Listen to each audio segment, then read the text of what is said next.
Kita awali dulu saja ya, untuk membuka agenda pada malam hari ini. Bismillahirrahmanirrahim. Assalamualaikum warahmatullahi wabarakatuh.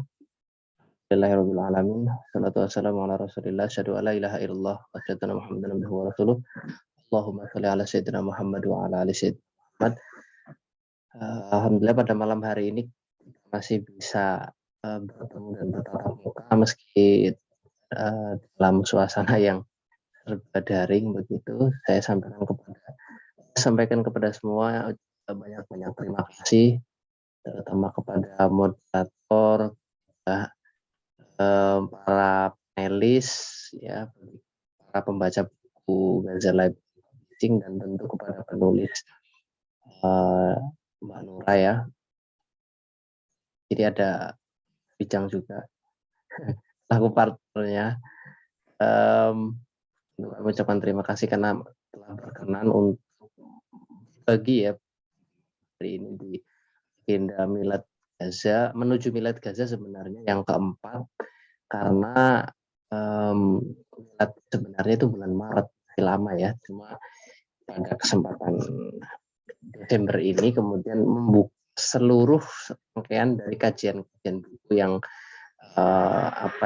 akan diselenggarakan ke depannya begitu. Dan bedah buku kali ini sekaligus menjadi buka, kira-kira begitu. Nah, barangkali sebagian besar teman-teman yang ada di sini sudah baca bukunya ya, atau mungkin baru mendengar ya. Tapi kemarin para pendaftar kajian ini sebagian besar sepertinya memang ingin mencari gitu ya, halaman barangkali seperti itu. Nah, untuk mengawali kajian ini kita dengan basmalah ya. Bismillahirrahmanirrahim, dan mulai kita bersama-sama.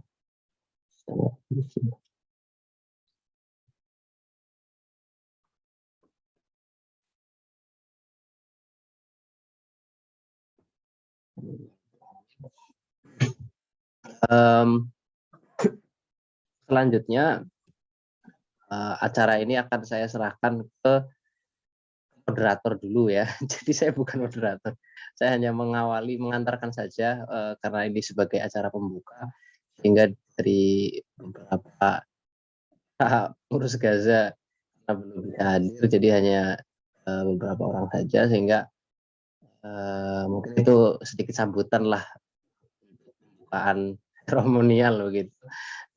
Pada materi ini saya serahkan kepada moderator, yakni moderatornya yakni Mbak Dewi. Ya. Mbak Dewi ini sekarang posisinya ada di Cilacap ya. Ya, posisinya di Cilacap. Ya, dulu di Jogja juga, di Universitas PGRI Yogyakarta. Iya, PGRI. Dulu pernah ke sana, jungsep ya. Tapi sekarang Mbak Dewi sudah pulang air. Saya yang masih di Jogja ini belum balik-balik. Nah, saya serahkan waktunya diserahkan, nggak bisa jalan waktunya ya. Maksudnya saya persilakan Mbak Dewi, monggo. Baik, terima kasih Kak Vicky. Assalamualaikum warahmatullahi wabarakatuh. Waalaikumsalam warahmatullahi wabarakatuh. Selamat malam teman-teman semua. Alhamdulillahirrahmanirrahim. Segala puji bagi Allah yang telah mempertemukan kita pada malam hari ini dalam rangkaian acara Semarak Kajian Buku menuju 4 tahun Gaza Library Publishing bersama para pembaca. Salawat serta salam semoga selalu tercurah kehadirat Nabi Agung Muhammad Shallallahu Alaihi Wasallam. Semoga kita termasuk umat beliau yang akan mendapat syafaat di yaumul qiyamah. Allahumma amin.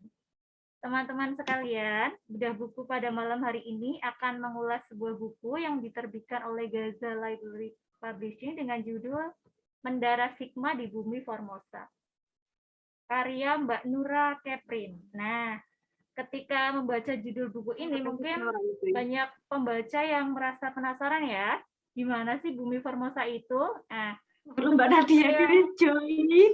Astagfirullah. Ya, mohon maaf, apakah suara saya bisa terdengar dengan jelas? Man, Wi. Oke. Siap. Ya, lanjut ya. Nah, untuk teman-teman yang sudah membaca buku ini pasti sudah tahu ya di mana negeri Formosa itu dan sudah banyak tahu tentang isi buku ini. Nah, bagi yang belum tahu mohon bersabar ya. Kemudian akan saya sampaikan sedikit cuplikan dari buku ini sebelum nanti disampaikan oleh para pemateri. Jadi buku ini adalah sebuah catatan perjalanan penulis yang berisi masalah-masalah yang ditemui di negara yang masyarakat muslimnya sedikit. Jadi penulis ini posisinya sebagai minoritas. Nah, hal ini mendorong penulis untuk belajar Islam lebih dalam, terutama dalam hal fikih.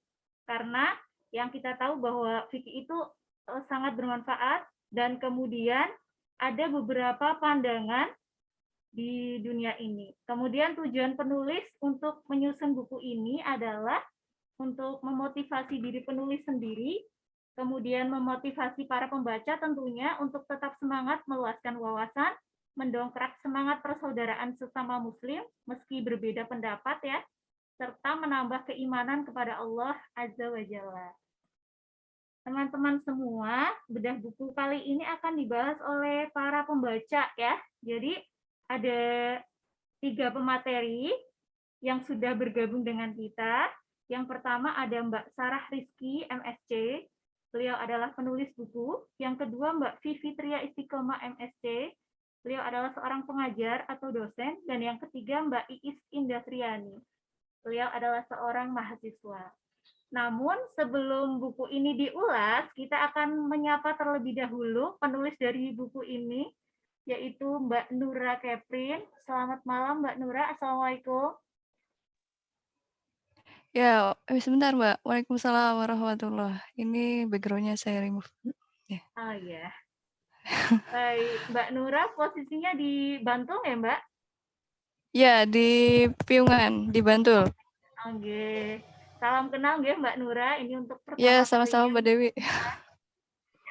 Ya teman-teman, Mbak Nura ini lahir di Jakarta pada tanggal 29 Maret 1993. Kemudian beliau punya hobi belajar dan mengajar, menulis dan diskusi. Sangat tertarik dengan kajian islamisasi sains dan sejenisnya, bercita-cita menjadi guru sains milenial yang mencintai ilmu Allah. Semoga bisa terkabul ya. Amin. Amin ya Allah. Kemudian pendidikan terakhir beliau ditempuh di Republic of China, Magister of Science, jurusan fisika, di NCU, National Central University. Tekad untuk menulis baru terbangun saat di bangku kuliah. Namun,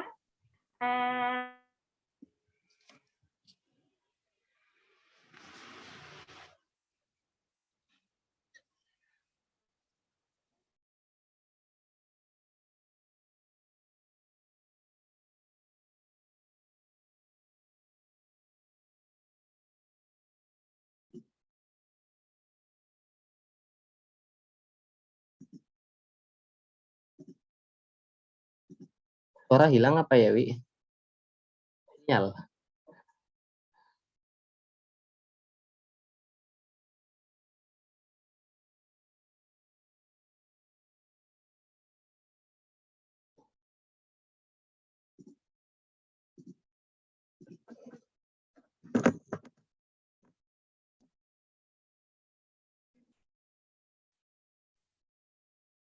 oke, mohon maaf ya.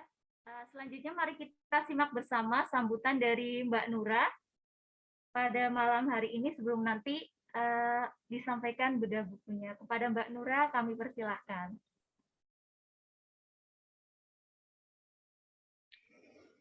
Baik, terima kasih Mbak Dewi.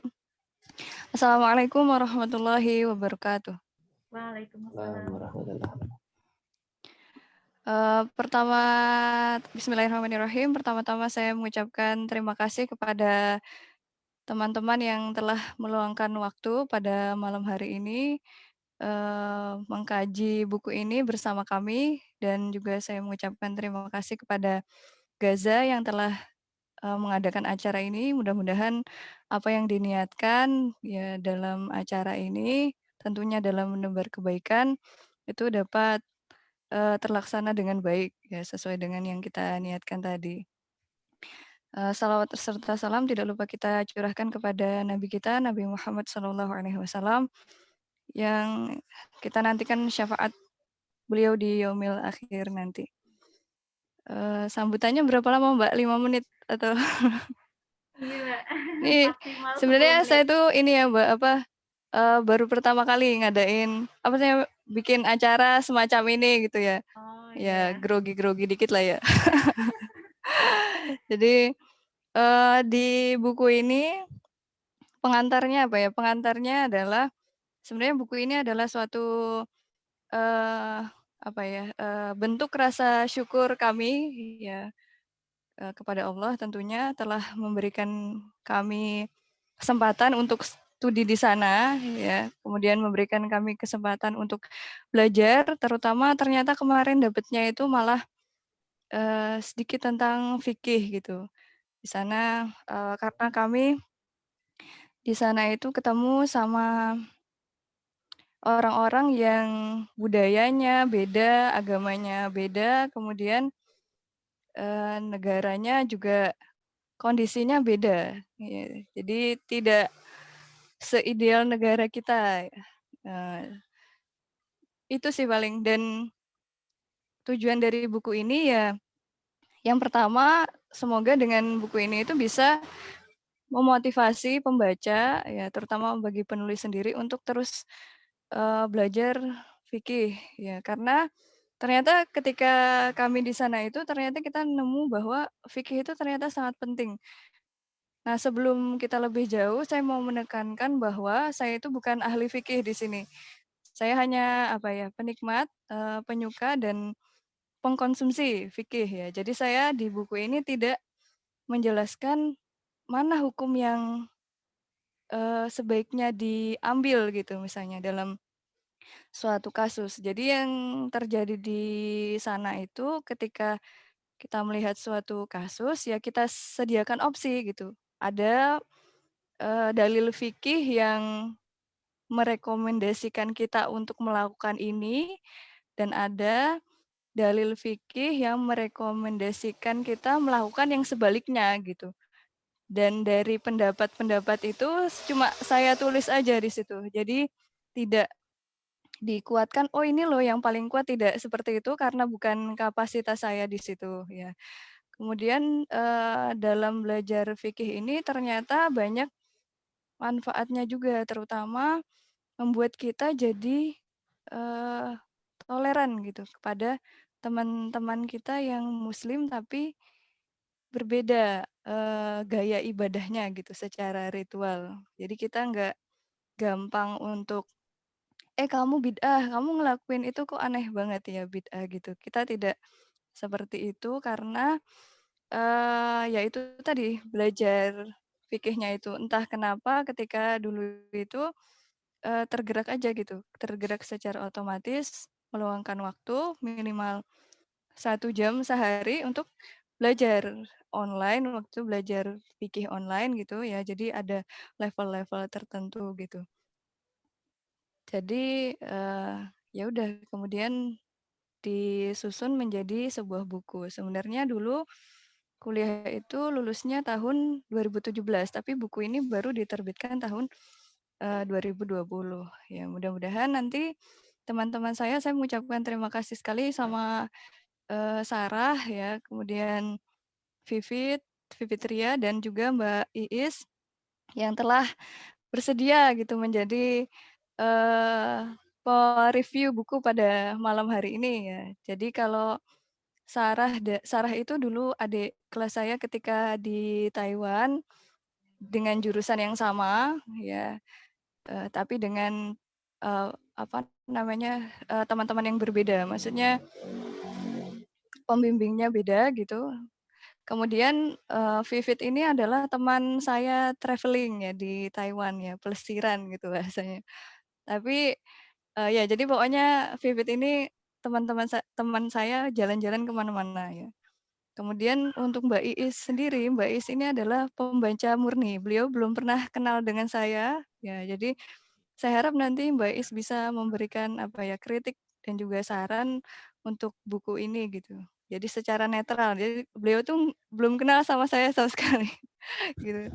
Ya tapi qadarullah beliau mau gitu bersedia untuk mereview buku ini.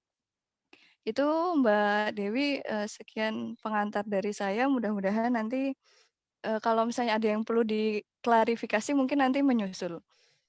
Baik Baik. sekian dari saya, wassalamualaikum warahmatullahi wabarakatuh.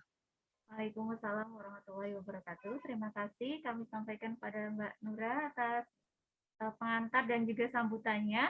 Ternyata dua pembicara kita pada malam hari ini adalah teman baik dari penulis. Nah, jadi sedikit banyak nanti lebih mendalami buku ini ya, karena sudah dekat dengan penulisnya. Nah, demikian tadi sambutan dari Mbak Nura.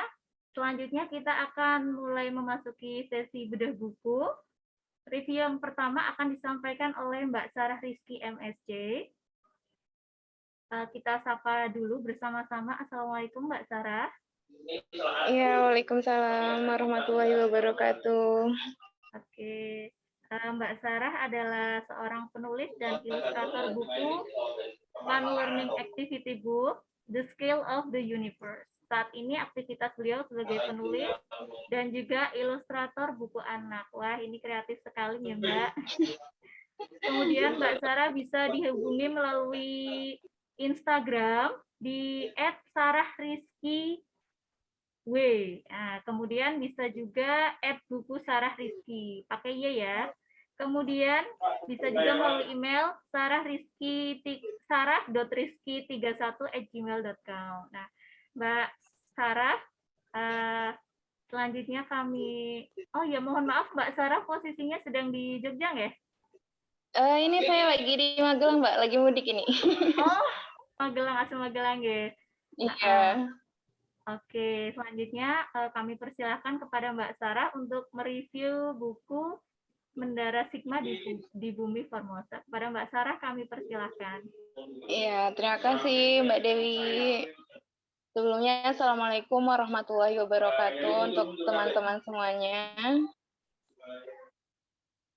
Terima kasih atas kesempatannya. Di kesempatan hari ini senang banget ya dapat undangan dari penulis bukunya langsung gitu. Jadi kalau saya manggil ke Mbak Nura itu panggilannya Miss kayak gitu, Miss Nura. Oh, oke, Miss Nura. Iya, terus seperti yang Miss Nura tadi ceritakan, jadi saya itu adik kelasnya Miss Nura ketika di Taiwan dulu. Di S1-nya juga ketika di Jogja itu adik kelas juga. Terus alhamdulillah dapat rezeki yang sama buat lanjut di Taiwan. Profesornya itu co-profesornya ya, jadi profesor pertamanya itu berbeda, tapi profesor keduanya itu sama, jadi kayak ya hampir mirip-mirip gitu lah penelitiannya. Ini sebelumnya dari teman-teman yang hadir di Zoom ini siapa nih yang udah baca, siapa yang sudah membaca dan yang belum bisa ditulis di kolom komentar ya, di kolom chat ya. Oke, silakan teman-teman bagi yang sudah baca ataupun belum boleh chat ya.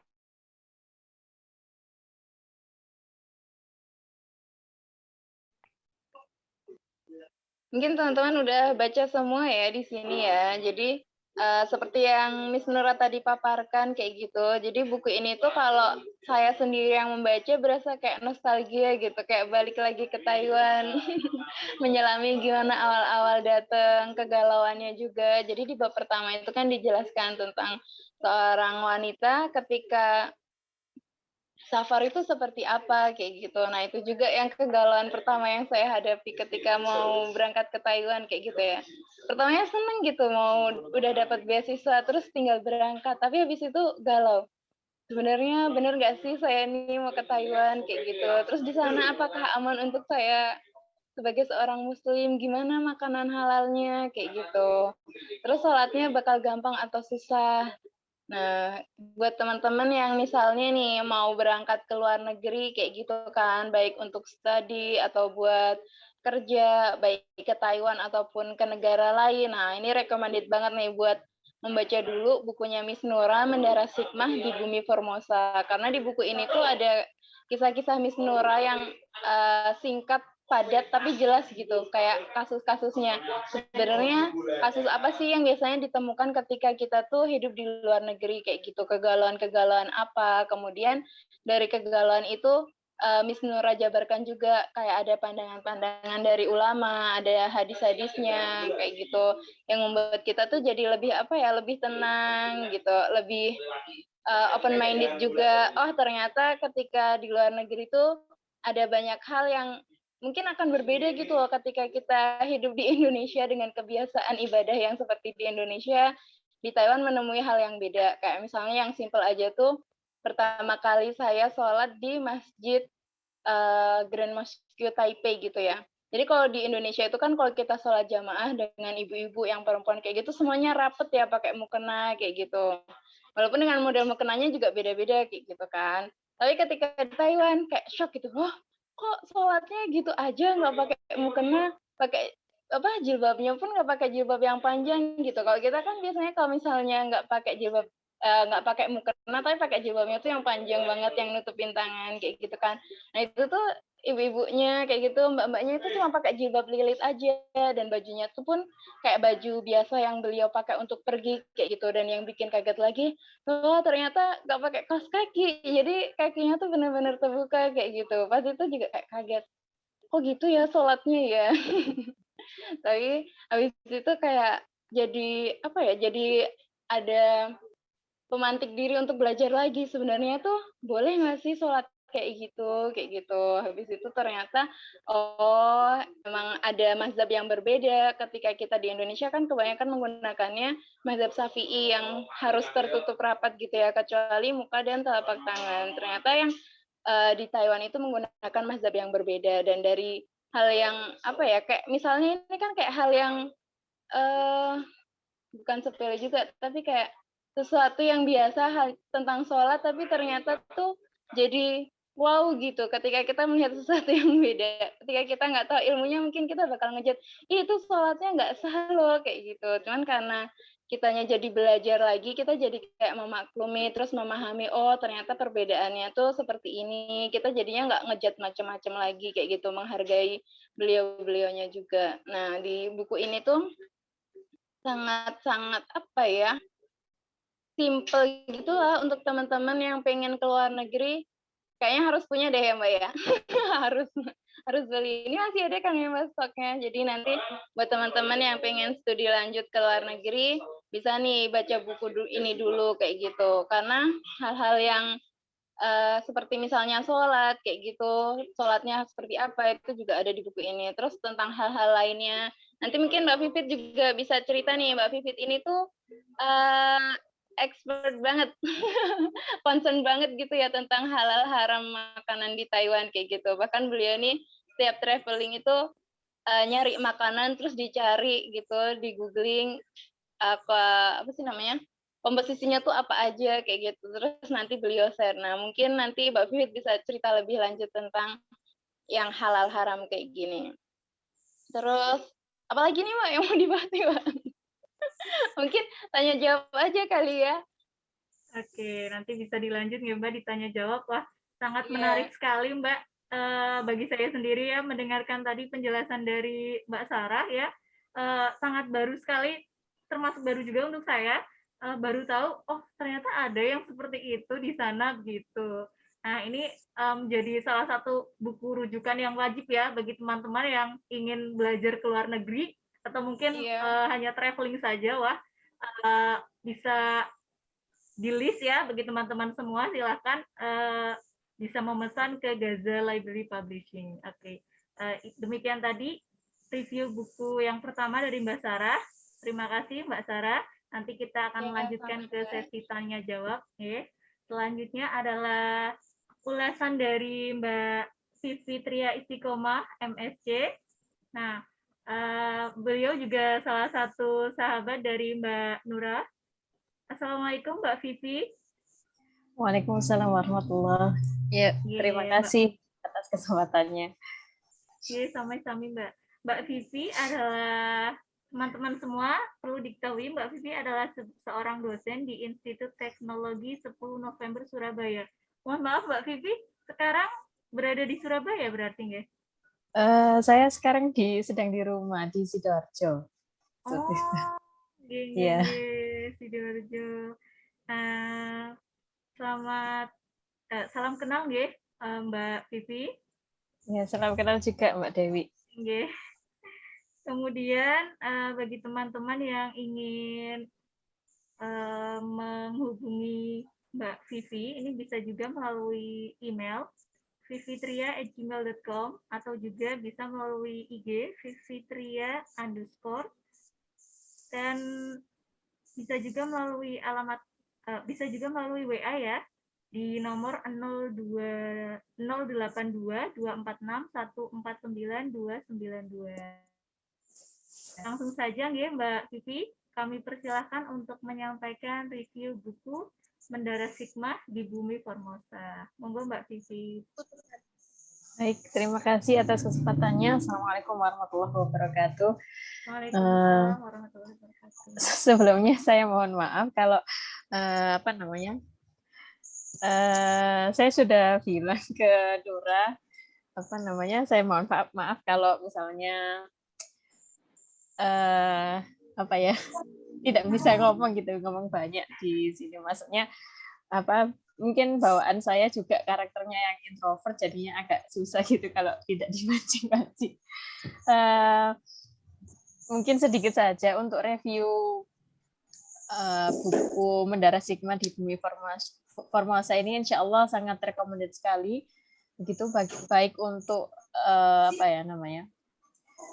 yang mau studi lanjut khususnya di Taiwan atau di Formosa maupun mungkin di negara minoritas lainnya seperti itu, karena menurut saya kurang lebih ya permasalahan di negara-negara tersebut ya kurang lebih sama seperti itu.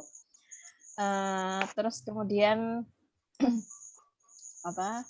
menurut saya dari buku ini, ketika saya baca buku dari Nura ini, saya serasa jadi time traveler gitu, sama seperti yang dikatakan sama Sarah tadi, bisa nostalgia seperti itu di masa-masa strugglingnya kita menjadi mahasiswa di sana seperti itu. Jadi ya mungkin melalui buku itu bisa mungkin pembaca akan bisa ikut merasakan struggle-nya hidup di negara minoritas pun sebagai seorang muslim seperti itu. Dari yang mungkin mencari tempat-tempat pojokan-pojokan atau sudut di ruangan ataupun memanfaatkan tempat terbuka untuk sholat dari kesusahan itu, maupun mungkin juga mencari makanan halal seperti itu, karena memang untuk sertifikat halal di Taiwan itu mungkin sekarang lebih banyak ya, maksudnya mungkin lebih Muslim friendly dibanding dengan ketika kami di Taiwan dulu, mungkin seperti itu. Namun kalau dulu itu susah sekali untuk mendapatkan yang ada label halalnya seperti itu. Alternatifnya, maka kami biasanya harus baca ingredients-nya itu komposisinya seperti itu. Selain itu juga di sana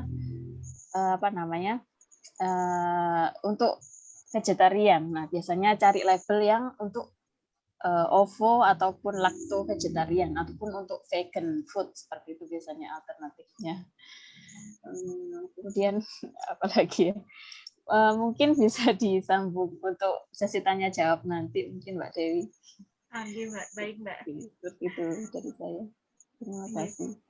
Sama-sama Mbak Vivi Tria Istiqomah.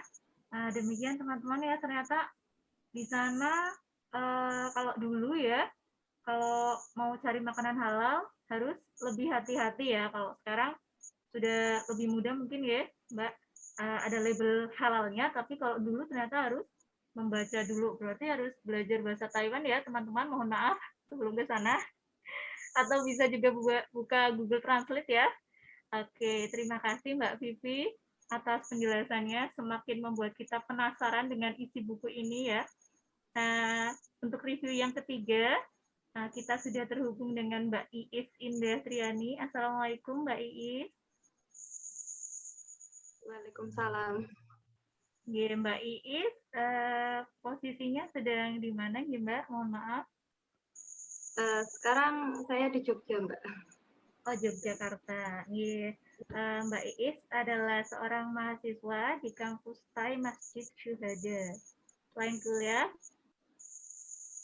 bekerja di butik, bisa dihubungi melalui nomor 081326861748 atau di Instagram @labiba_lkata. Nah, Mbak Iis, untuk review yang ketiga, kami persilahkan. Baik, terima kasih, Mbak. Sebelumnya, Assalamualaikum warahmatullahi wabarakatuh.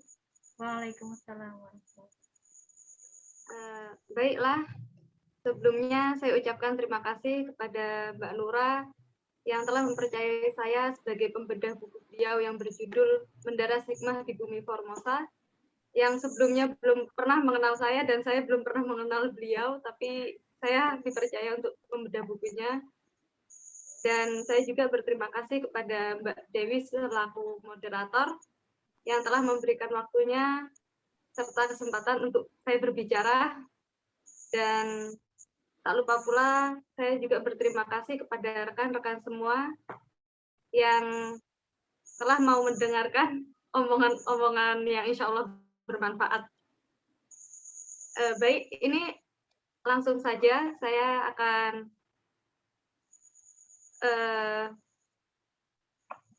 membedah buku Mbak Nura yang berjudul Mendaras Hikmah di Bumi Formosa. Menurut saya, buku ini sangat bagus. Karena saya nggak cuma cukup sekali membaca. Saya berkali-kali membaca kayak lebih tertantang, kayak lebih menarik lagi. Bahkan nggak cuma saya. Kalau misalnya ada teman yang kayak datang ke tempat kosan saya kayak gitu. Waktu tanya referensi buku, saya selalu merekomendasikan bukunya Mbak Nura ini.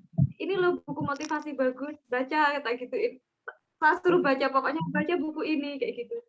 Karena bagus, isinya tentang motivasi-motivasi, tentang motivasi beliau yang tinggal di minoritas Muslim, yang sebelumnya belum pernah ke sana, kita jadi kayak tertantang. Oh, jadi kayak gitu, kayak jadi tertantang. Bagaimana sih rasanya kayak gitu? Bahkan kita tuh kayak secara otomatis kita tuh kayak merasakan, oh iya ternyata kita tuh harus benar-benar memperhatikan tentang makanan terutama.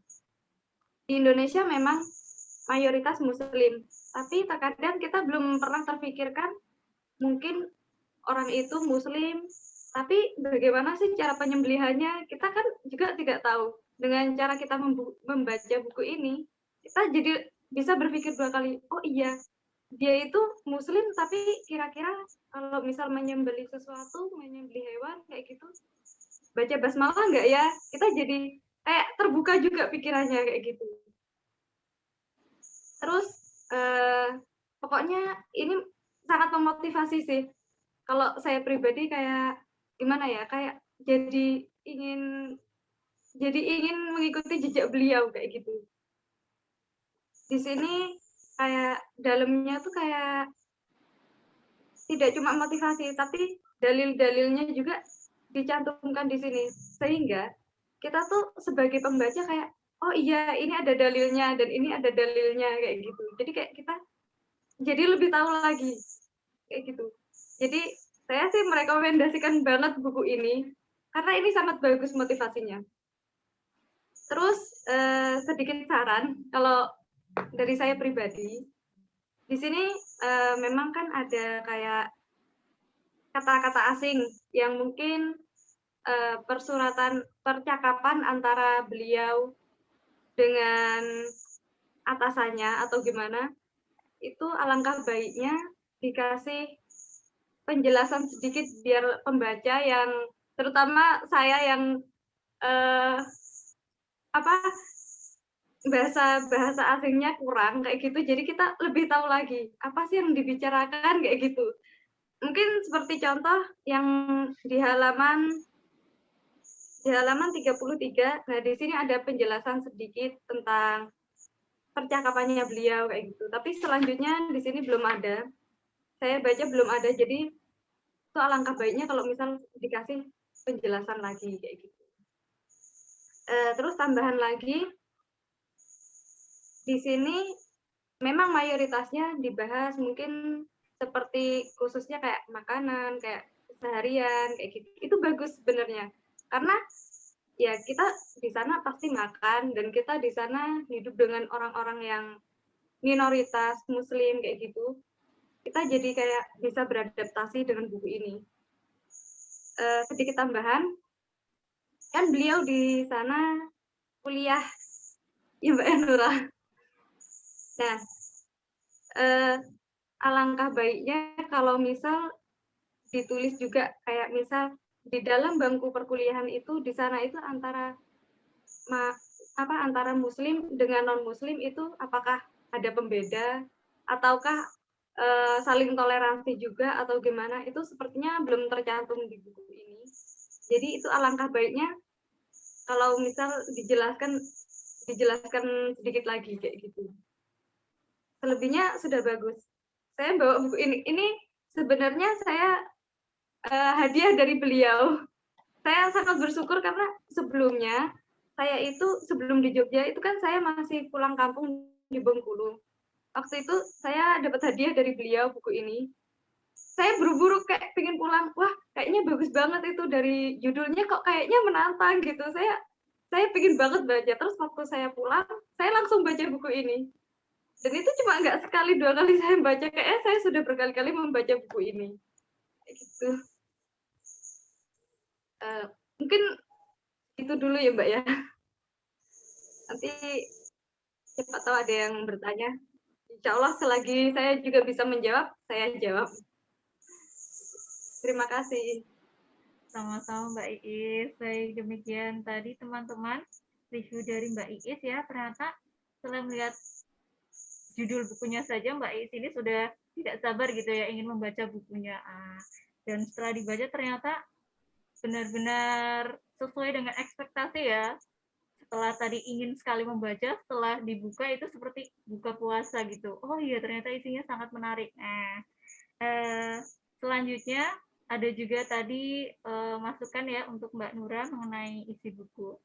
Kemudian kita akan memasuki sesi tanya jawab ya teman-teman. Bagi teman-teman yang ingin bertanya berkenaan dengan topik pada buku ini, atau mungkin juga ada kritik, saran, atau mungkin tambahan yang ingin disampaikan kepada pembicara atau kepada penulis, kami persilahkan untuk bisa raise hand ya, dengan cara open mic atau open kamera juga boleh, kemudian bisa juga melalui chat. Baik, kami tunggu ya teman-teman, silahkan boleh mulai bertanya. Mungkin kalau belum ada yang tanya, saya yang tanya dulu kali ya, Mbak. Oh, boleh, silakan Boleh Mbak. nggak? Yeah. Jadi dalam buku ini sebenarnya dulu itu kayaknya saya menulis ada yang sedikit kesalahan, tapi tidak kesalahan fatal gitu. Mungkin karena di sini ada Mbak Iis mungkin ya yang dari Sekolah Tinggi Agama Islam, mungkin ada koreksi nggak Mbak terkait yang saya tulis di situ? Atau mungkin tidak ada ya alhamdulillah, kalau ada mungkin bisa disampaikan mungkin, itu Mbak Iis. Kemudian untuk Vivit mungkin dulu itu kan pernah ini ya, pernah bikin di Facebook, dia itu foto tentang makanan yang mana sih yang aman dikonsumsi atau enggak. Mungkin itu bisa Mungkin bisa dicari linknya, mungkin bisa dikirim di sini gitu, Vivit. Karena kan kita udah tidak asing ya dengan istilah misalnya just tip. Mungkin misalnya kalau teman-teman ada yang mau just tip makanan-makanan di Taiwan misalnya kan, itu kan bermanfaat ya. Jadi itu sebenarnya makanannya list-list makanan yang seperti apa sih yang boleh gitu di sana, simbolnya seperti apa, kan karena itu pakai karakter ini ya, karakter Cina gitu, simbolnya seperti apa. Mungkin kalau ketemu linknya bisa di-share, Vivit mungkin. Mungkin kalau ketemu. Gitu, Mbak Dewi. Baik, itu tadi pertanyaan pertama untuk Mbak Iis, ya Mbak Iis. Bagaimana untuk penulisannya? Apakah ada koreksi? Kalau menurut saya pribadi, Mbak, secara tulisan udah dipahami juga. Jadi sepertinya sudah bagus. Dan mungkin pembaca lain juga yang mengatakan hal yang sama. Soalnya sebelumnya waktu teman-teman saya juga baca kayak gitu. Waktu saya tanya pendapat, gimana, bagus nggak buku itu? Bagus banget kayak gitu. Besok lagi saya mau pinjam, seperti kayak gitu. Kayak memang perfect sih. Alhamdulillah. Berarti nggak ada dalil yang salah kan ya di situ? Saya takut salah tulis ya. Mungkin kan karena Mbak Is ini kan sekolahnya di apa namanya, belajar Islam lebih banyak ya, mungkin lebih banyak daripada saya gitu. Ya, saya juga sebenarnya masih belajar sih Mbak tentang kalau misal dalil kayak gitu kan. Jadi ya, kalau menurut saya sih ini sudah bagus sih Mbak dengan dalil yang jenengan taruh di sini itu sudah mencangkupi kayak gitu. Baik, itu ternyata nulisannya sudah bagus ya, Mbak Nura. Alhamdulillah. Kemudian pertanyaan yang kedua tadi untuk Mbak Vivit. Nah, Mbak Vivit mungkin bisa di-share tadi ciri-cirinya kalau makanan itu halal, mungkin ada logo-logonya, simbol-simbolnya, atau mungkin juga ada alamat linknya. Monggo Mbak Baik, Vivit. untuk alamat linknya mungkin akan saya share di kolom chat. Cuman apa namanya, memang masih tidak begitu banyak fotonya, mungkin hanya 200 berapa seperti itu, karena memang tidak dimulai dari waktu pertama sampai Taiwan gitu, bahkan sampai bahkan uploadnya itu kalau saya tidak salah ingat itu kita mau lulus, mau meninggalkan Taiwan gitu saya aktifnya.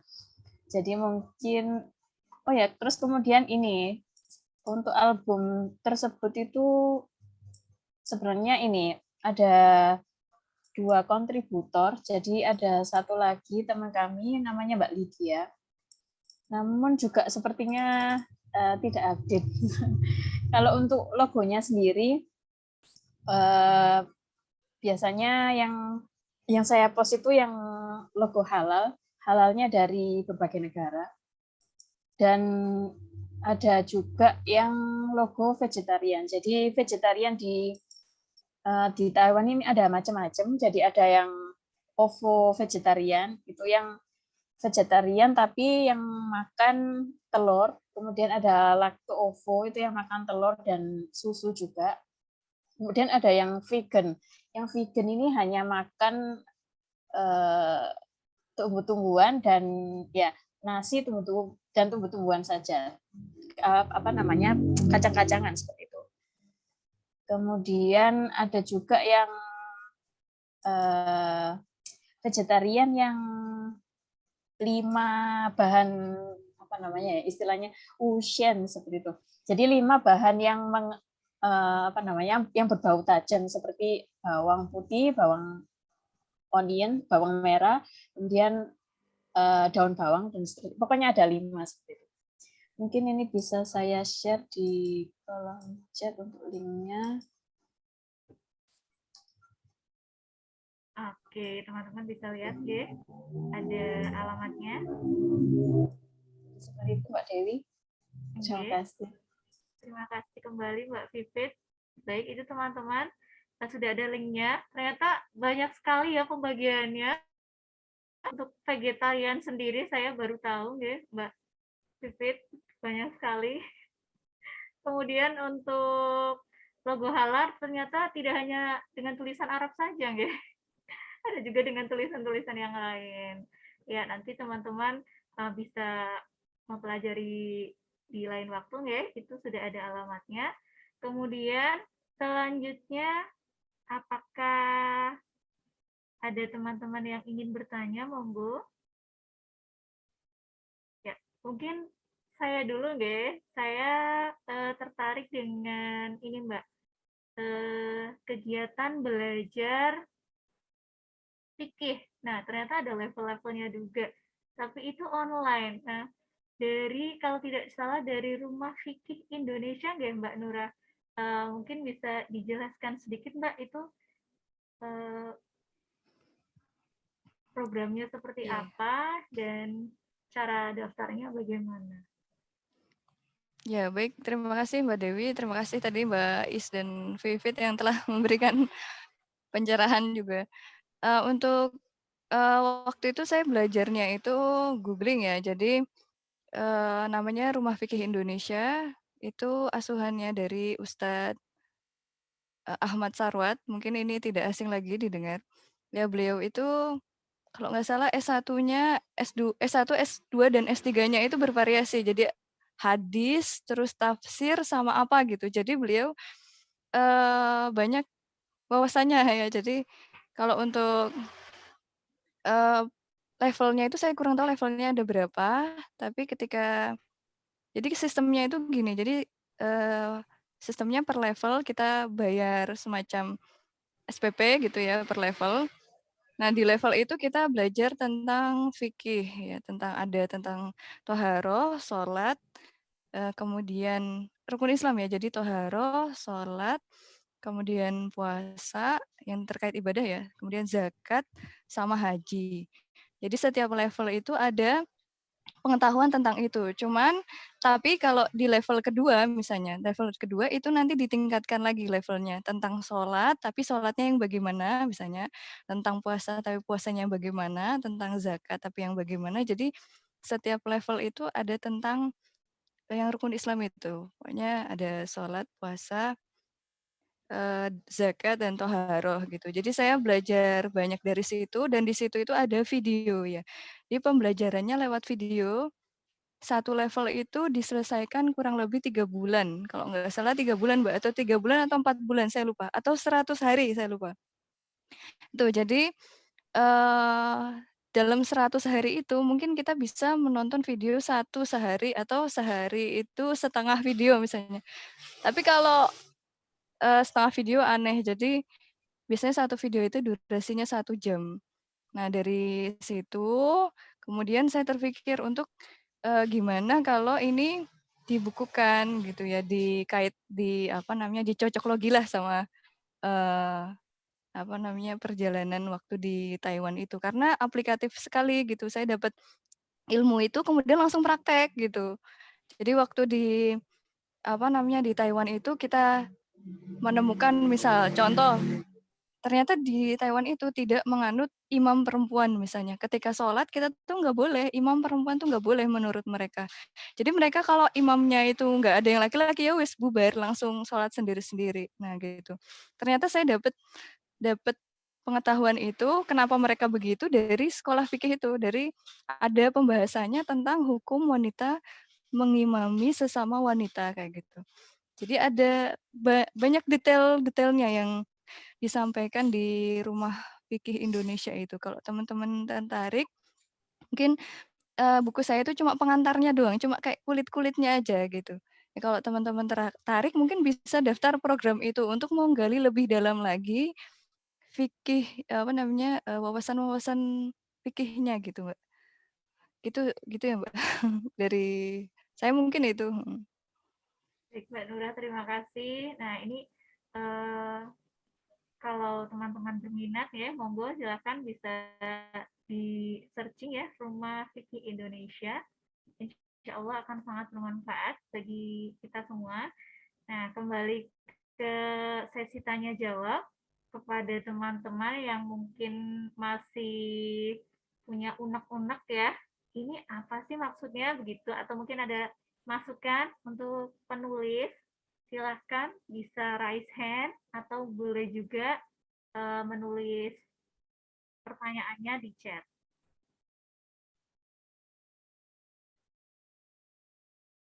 Baik, saya rasa penjelasan dari Mbak Nura, Mbak Iis, Mbak Sarah, dan Mbak Vivit sudah sangat bisa dipahami oleh teman-teman semua. Dan mungkin juga teman-teman sudah sudah membaca bukunya. Nah, bagi teman-teman yang belum, silahkan segera ya memesan ke Gaza Library karena buku ini sangat recommended sekali. Tidak hanya bagi teman-teman yang ingin pergi ke luar negeri saja, tapi untuk teman-teman yang belum berkesempatan ke sana, ternyata bisa tahu keadaan di sana. Oh, ternyata seperti ini melalui buku ini. Mendara Sigma di Bumi Formosa. Oke. Oh iya, mungkin ada yang ingin bertanya mengenai beasiswa. Saya juga penasaran, Mbak. Bagaimana pengalaman Anda bisa belajar ke luar negeri? Langkah-langkahnya seperti apa? Sejarahnya dulu seperti apa? Langkah apa saja yang Mbak tempuh selama belajar di sana atau selama mendaftar ke sana gitu? Apakah dengan biaya sendiri juga atau mungkin juga dengan beasiswa? Monggo silakan Mbak Nura. Mungkin bisa dijelaskan sedikit nggak? Iya, jadi bagi yang terima kasih atas pertanyaannya Mbak Dewi. Mungkin bagi yang sudah membaca buku ini sudah ada gambaran bagaimana cara diterima menjadi mahasiswa di Taiwan. Tapi bagi yang belum, mungkin kita sampaikan singkatnya begini. Jadi di Taiwan itu adalah negara yang sangat minim populasi. Jadi mereka sangat membutuhkan kita ya, foreigner ya, maksudnya membutuhkan orang asing untuk memutar perekonomiannya mereka. Jadi salah satu caranya adalah dengan mengucurkan beasiswa. Beasiswanya itu juga nggak banyak-banyak amat, hanya cukup ya sebagian besar cukup untuk menghidupi hidup kita di sana. Jadi kayak semacam memutar perekonomian mereka lah intinya gitu. Dan untuk bisa diterima di Asia Timur ya, Asia Timur semacam Taiwan dan sekitarnya, itu biasanya beasiswanya tidak susah untuk didapatkan. Yang pertama cari websitenya, universitasnya, kemudian nanti ada misalnya mereka buka buka pendaftaran di bulan apa ya biasanya dulu mungkin Sarah atau Vivit nanti bisa membantu. Saya lupa bulan apa ya, mungkin bukanya itu buka pendaftaran di bulan sebelum September karena waktu itu saya berangkatnya September. Jadi isi formulir online, kemudian tapi di online-nya itu memang kita sudah disuruh untuk menulis calon pembimbing kita yang ada di sana. Sehingga sebelum kita menuliskan itu, terlebih dahulu kita harus komunikasi dulu dengan profesor yang ada di sana, sehingga beliau itu minimal sudah tahu nama kita gitu. Sudah tahu nama kita, universitas kita dari mana, minimal sudah tahu itu, baru kita daftar online gitu. Nah, yang kejadian yang terjadi pada saya waktu dulu, ketika saya sudah diterima menjadi mahasiswa di kampus itu, waktu itu saya dipanggil sama pembimbing saya gitu.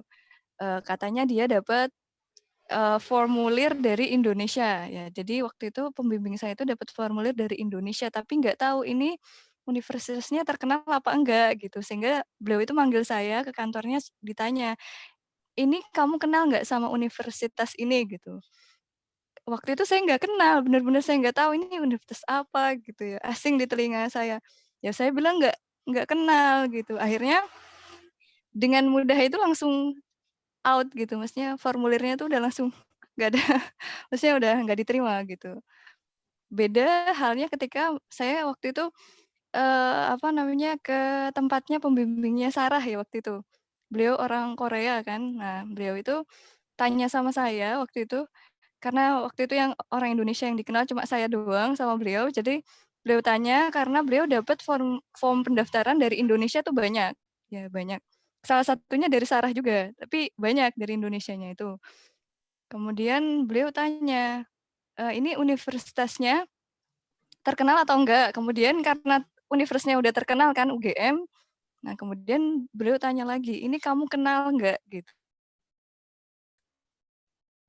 Nah, jadi saya bilang, "Ini saya kenal, ini saya kenal, ini saya kenal." Nah, ternyata, hikmahnya adalah ketika kita mau sekolah di Asia Timur, kita terlebih dahulu harus cari senior dulu, gitu. Jadi kalau senior udah aman ya, itu biasanya sih bisa mulus gitu, bisa diterima. Itu sih tips dari saya kalau mau kuliah di Asia Timur. Kalau di Eropa saya kurang tahu karena belum pernah juga. Begitu. Oke, Begitu itu ya Mbak Dewi, saya teman-teman. kembalikan. Ya, ternyata harus cari kenalan dulu ya teman-teman, senior. Atau mungkin juga ini bisa ya Mbak ya, dosen kita yang mungkin sedang kuliah di luar negeri juga, biasanya juga bisa menjadi pengantar kita ya Mbak ya.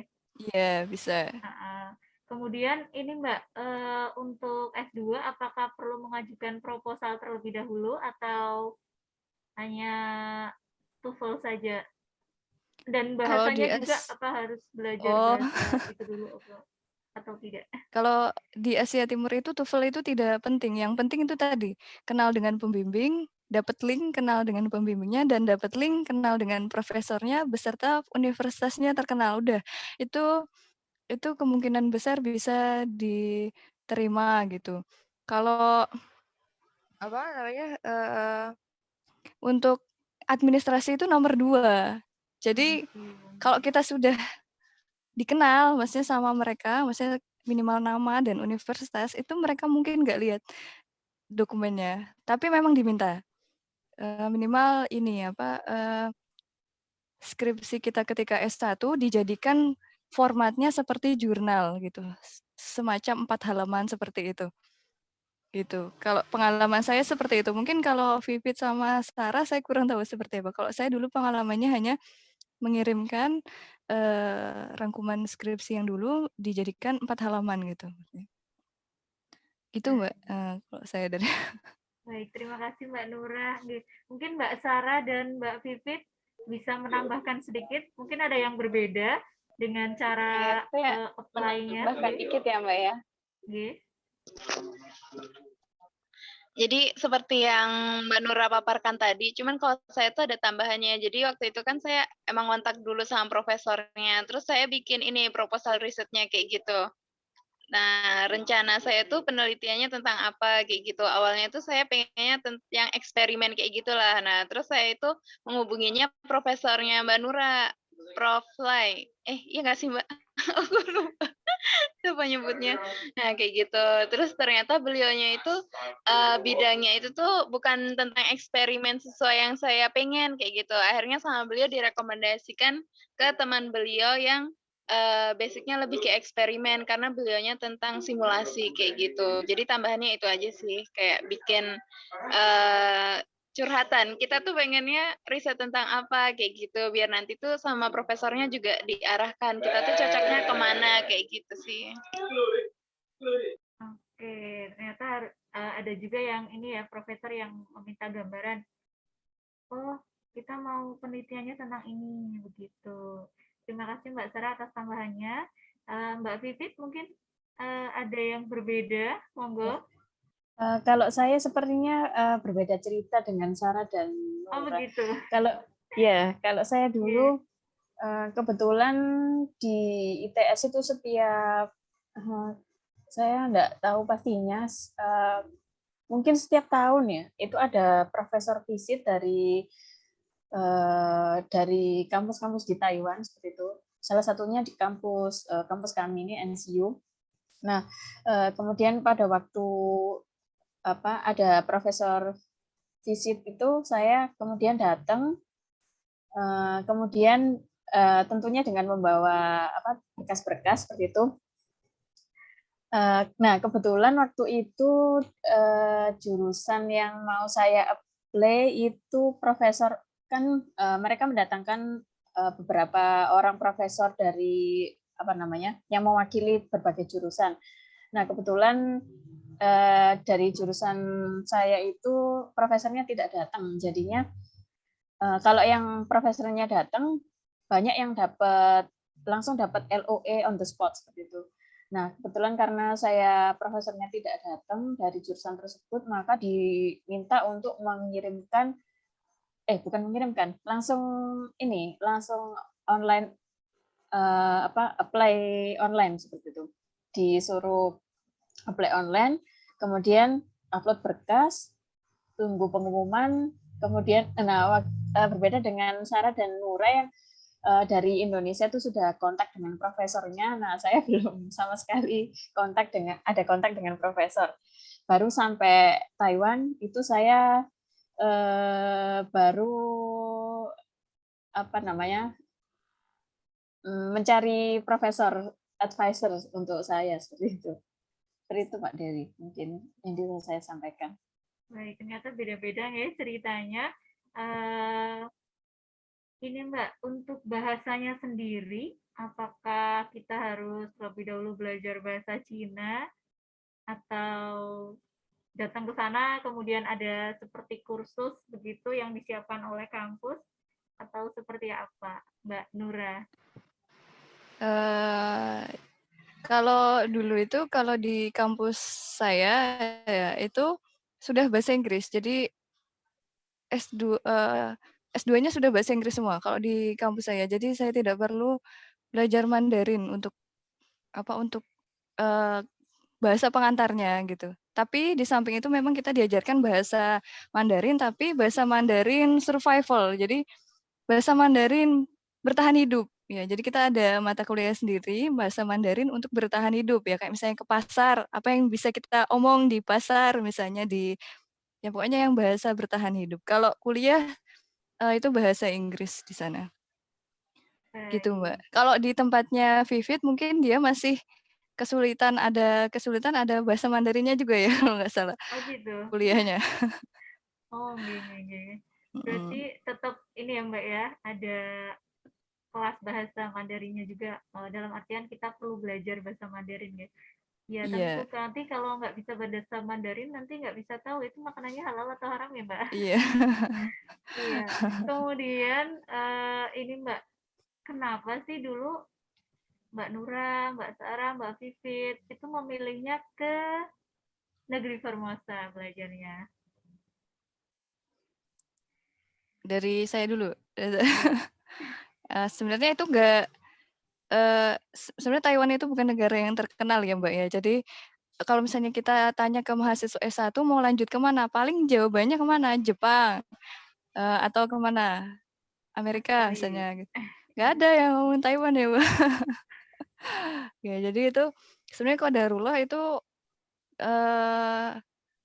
ini aja Mbak ada dosen yang menawarkan gitu. Emang dari dulu memang saya berniat untuk sekolah di luar negeri gitu. Waktu itu niatnya tuh nggak jauh-jauh cuma ke Singapura aja. Tapi ternyata qadarullah ada dosen yang menawarkan saya untuk kuliah di Taiwan gitu.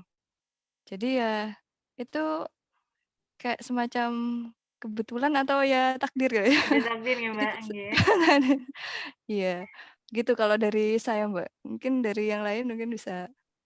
Baik, Mbak Sarah mungkin punya pengalaman yang berbeda.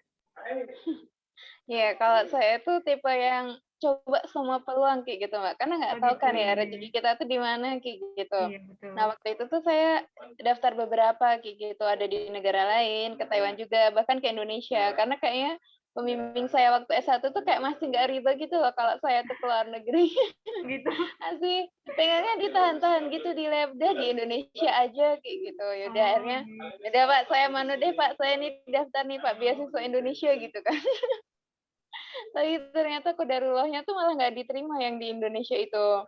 Terus nggak lama dari situ dapat pengumuman kalau diterima di Taiwan. Akhirnya saya bilang kan sama pembimbing saya itu, Pak saya nggak keterima nih Pak yang di Indonesia, tapi saya keterimanya di Taiwan. Gimana dong Pak, berangkat nggak nih Pak? Terus akhirnya diizinkan sama beliau. Ya udah gitu sih Mbak. Alhamdulillah. Mbak Vivit pripun Mbak? Kalau saya sebenarnya awalnya mungkin tidak ada niatan untuk lanjut studi, namun karena apa ya, kebetulan cari pekerjaan qadarullah sedikit susah seperti itu jadinya ya sudah Mbak Dewi banting setir saja gitu. Lanjut studi terus kemudian apa ya kok tiba-tiba memang rencana Allah ya mungkin karena suatu saat itu suatu ketika itu saya baca postingan di international office-nya kampus saya, alumni. Kemudian ada itu profesor di situ itu tadi. Nah, iseng-iseng juga ya dibilang iseng juga enggak sih. Ya karena itu tadi enggak ada niatan sebelumnya untuk lanjut. Nah, kemudian mencoba apply, namun kemudian alhamdulillah diterima, jadilah ya berangkat seperti itu Mbak Dewi. Masya Allah, ternyata ini ya Mbak, ditahan dulu bekerjanya besok lagi, sekarang belajar dulu, seperti itu mungkin ya Mbak, niat dari Allah. Masya Allah sekali, ceritanya sangat memotivasi, menginspirasi kita semua untuk selalu belajar ya teman-teman.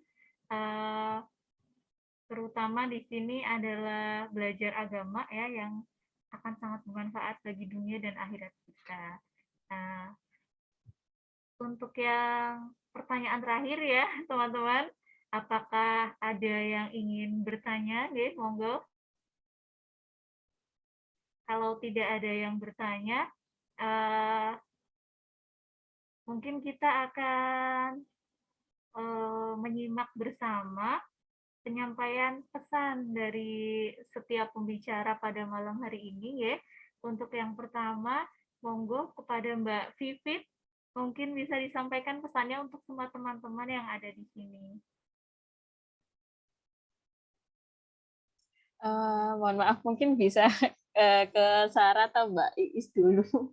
Mbak Dewi. Oke. Sesuai urutan awal ya. Baik, ke Mbak Nura dulu ya. Monggo Mbak Nura. Terima kasih Mbak Dewi. Ini sedikit pesan dari teman-teman buat teman-teman. Ini saya ambil dari tulisannya Ustadz Dr. Wido aja yang ada di buku ini.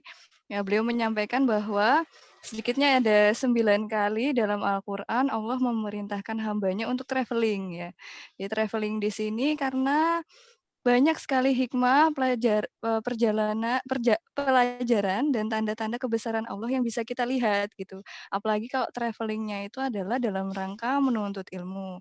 Tapi pesan kami sekali lagi jangan sampai kita menuntut ilmu ke negara lain, kemudian kita bukannya mewarnai, malah terwarnai. Karena pengalamannya banyaknya seperti itu ya. Teman-teman kita yang tadinya jilbabnya rapi, kemudian sekolah di sana, kemudian jadi gimana gitu. Jadi itu pesan dari kami dimanapun kita berada, teruslah untuk mewarnai, jangan sampai kita yang terwarnai. Kalau terwarnainya baik ya nggak apa-apa, tapi kalau sebaliknya itu sebaiknya dihindari. Gitu Mbak Dewi dari saya. Terima kasih Mbak Nura. Tadi teman-teman pesan dari Mbak Nura ini seperti filosofi coping ya.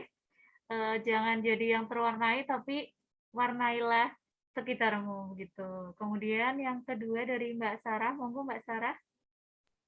Ya, untuk teman-teman nih yang mau ke luar negeri, yang punya cita-cita ke luar negeri kayak gitu ya, siapkan sedari sekarang kayak gitu, karena untuk ke luar negeri itu nggak bisa dadakan kayak gitu. Apalagi kalau untuk yang sekarang itu kan ada banyak persyaratannya kayak gitu ya, minimalnya TOEFL, walaupun kadang tuh nggak diminta nilainya berapa kayak gitu. Cuman biasanya pengumumannya itu mendadak gitu. Awal tahun, tapi diumuminya cuma sebulan. Nah, ketika kita belum ada persiapan untuk berangkat ke luar negeri, belum pernah tes TOEFL, dan dalam jangka waktu sebulan itu harus menyiapkan dokumennya, itu biasanya kita tuh akan kayak kebingungan kayak gitu. Nah, buat teman-teman yang pengen ke luar negeri, mungkin bisa disiapkan dari sekarang, bisa dikepoin dari sekarang kayak gitu ya. Kampus mana yang mau dituju, terus dokumen apa saja yang diperlukan kayak gitu, bisa disiapkan dari paling nggak sekitar setahun sebelum rencana keberangkatannya lah. Misalnya nih, kita pengen nih lanjutnya di tahun 2023 kayak gitu. Nah, di 2021 ini udah mulai kepo-kepo kampusnya mana aja, dokumennya apa aja, biar nanti ketika pengumumannya datang di 2022, kita tuh udah siap gitu, tinggal kirim aja kayak gitu. Dan semoga buat teman-teman yang punya niatan untuk lanjut ke luar negeri dimudahkan oleh Allah, semua prosesnya kayak gitu dilancarkan juga untuk studinya. Begitu Mbak, terima kasih. Sama-sama Mbak Sarah. Selanjutnya Mbak Pipit. Monggo Mbak Pipit. Baik, mungkin kalau dari saya, dari cerita saya tadi ya, mungkin pesan-pesannya jalani saja skenario dari Allah gitu. Mungkin pasti itu yang terbaik dan akan ada hikmah yang nantinya akan bisa kita ambil seperti itu. Jadi itu Mbak Dewi. Terima kasih Mbak Pipit. Ya, Masya Allah, ya benar sekali. Setuju dengan saran dari Mbak Pipit tadi ya. Jalani apa yang ada di hadapan kita sekarang. Dan juga berdoa ya, yang terbaik untuk kita. Kemudian dari Mbak Sarah juga, bagi teman-teman yang ingin belajar di luar negeri, persiapkan dari sekarang. Gitu. Saya rasa kita cukup sampai di sini dulu ya. Bagi teman-teman yang ingin bertanya lebih lanjut, mungkin mau tanya beasiswa, atau tanya mengenai fikih, atau tanya hal yang lain berkaitan dengan topik kita pada malam hari ini, bisa menghubungi Gaza Library, atau juga bisa tadi menghubungi nomor WA atau IG yang sudah saya sampaikan tadi. Nah, kemudian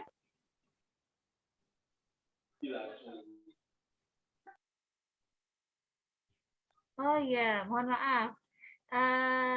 Yang terakhir ya dari Mbak Iis, mungkin ada juga pesan untuk teman-teman yang ada di sini, teman-teman peserta. Atau mungkin Mbak Iis juga, ini Mbak, saya penasaran juga, Mbak Iis niat, ini nggak ada niat belajar di luar negeri juga nggak? Sekaligus menyampaikan pesan atau kesimpulan untuk teman-teman semua yang ada di sini. Terima kasih Mbak atas waktunya.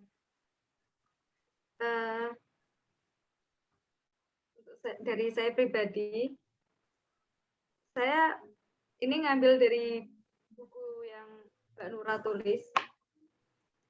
Di sini dituliskan, bagi setiap perjalanan, sebaik-baik bekal adalah takwa, sebaik-baik kawan adalah ilmu, sebaik-baik buah tangan adalah akhlak mulia. Ini dikutip dari Salim Filah. Dari sini kita tahu bahwasanya bekal, takwa, ilmu, dan akhlak mulia itu dinomorsatukan kayak gitu. Jadi dimanapun kita berada, yang penting kita bukan berarti harus mengikuti apa yang ada di sana, tapi kita juga memiliki pedoman hidup tersendiri. Jadi kita walaupun hidup di negara orang, kita sebisa mungkin kita bukan berarti terus mengikuti apa yang dia perintahkan, tapi kita mempunyai pedoman tersendiri. Baik, terima kasih Mbak Iis, Masya Allah. Ya, sekali lagi menjadi pengingat ya untuk kita semua bahwa ilmu akhlak itu sangat sangat penting ya untuk kita semua. Jadi jangan lelah ya untuk selalu menuntut ilmu, karena menuntut ilmu itu dari buayan sampai ke liang lahat. Demikian tadi teman-teman semua, acara bedah buku kita malam hari ini sangat sekali, sangat memotivasi dan banyak ilmu yang bisa kita dapatkan di sini ya teman-teman. Kemudian sekali lagi kalau ada yang ingin ditanyakan nanti boleh menghubungi para pembicara ke alamat yang tadi sudah kami sampaikan, atau boleh juga melalui CP Gaza Library. Nanti akan kami sampaikan kepada pembicara pada hari ini. Kemudian saya selaku pembawa acara memohon maaf yang sebesar-besarnya kepada teman-teman semua atas segala kesalahan maupun kekurangan pada malam hari ini. Semoga bisa jumpa lagi ya di kesempatan yang lain dalam keadaan sehat, dan semoga di usianya yang semakin bertambah ini, Gaza Library Publishing bisa semakin maju, semakin berkah, dan semakin bermanfaat untuk banyak orang, untuk umat Islam pada khususnya. Terima kasih kepada para pemateri pada hari ini, Mbak Nura, Mbak Sarah, Mbak Vivit, Mbak Iis, dan terima kasih juga kepada teman-teman semua yang sudah berpartisipasi nggih dari awal sampai akhir. Demikian dari saya. Mohon maaf dan terima kasih. Sampai jumpa di kesempatan selanjutnya. Wassalamualaikum warahmatullahi wabarakatuh. Selanjutnya saya Waalaikumsalam serahkan warahmatullahi kembali kepada Kak Vicky nggih. Pada Kak Vicky kami persilakan. Siap. Terima kasih matur nuwun Mbak Dewi sudah membawa acara ini sampai penghujung, dan pada kesempatan hari ini saya juga tidak akan menambahkan banyak hal, hanya saja mungkin mengingatkan pada teman-teman peserta, insya Allah kajian buku Gaza akan ada sampai bulan Maret. Bulan Januari ada 2 buku, di bulan Februari ada 2 buku, kalau nggak salah ya, bulan ya saya lupa sendiri malah. Kemudian nanti di antara bulan Desember sampai bulan Maret nanti ada insya Allah akan ada latihan menulis esai batch ketiga kalau nggak salah ya. Nanti kalau teman-teman ingin silakan join aja begitu saja. Sekali lagi saya ucapkan terima kasih kepada para panelis, kepada penulis. Ada Mbak Rura, panelisnya ada Mbak Iis, Mbak Vivit, ada Mbak Sarah, kemudian kepada moderator dan semua teman-teman peserta sudah meluangkan waktunya. Semoga bermanfaat. Kami tutup. Assalamualaikum warahmatullahi wabarakatuh. Waalaikumsalam Saya akhiri warahmatullahi dan wabarakatuh. kami izin juga karena ini kami record, mungkin nanti akan upload di podcastnya Gaza di Spotify dan satu lagi YouTube ya. Jadi kami izin untuk mengupload di sana. Kita bagikan linknya. Saya akhiri. Selamat istirahat, selamat ini akhir tahun ya. Selamat berlibur. Semoga bermanfaat. Saya akhiri ya teman-teman semua. And meet.